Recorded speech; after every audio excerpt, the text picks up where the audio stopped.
mine, you could see him arrive. He stood 6'6" and weighed 245. Kind of broad at the shoulders and narrow at the head, and everybody knew you didn't give no lip to Big John. Big John, Big John, Big Bad John, Big John, Big John. Nobody seemed to know where John called home. He just drifted into town and he stayed all alone. He didn't say much, kinda quiet and shy, and if you spoke at all, you just said hi to Big John. Somebody said he came from New Orleans, where he got in a fight over a Cajun queen, and a crashing blow from a huge right hand sent a Louisiana fella to the promised land. Big John, Big John, Big John, Big Bad John, Big John, Big John.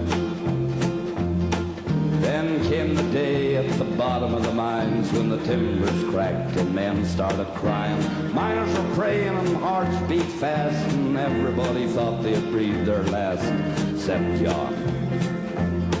Through the dust and the smoke of this man-made hell walked a giant of a man that the miners knew well.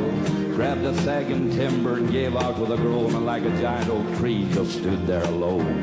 Big John, Big John, Big John, Big Bad John, Big John, Big John.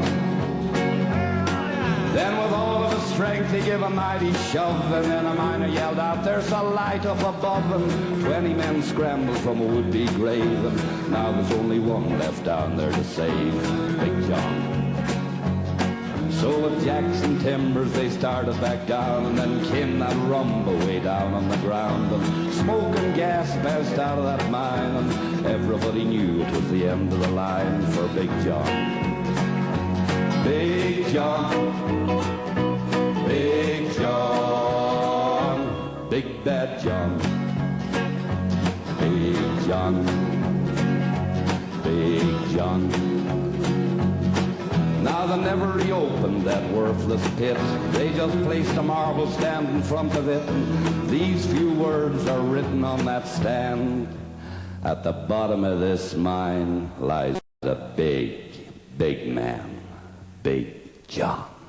Big John, Big John, Big Bad John, Big John, Big John, Big John.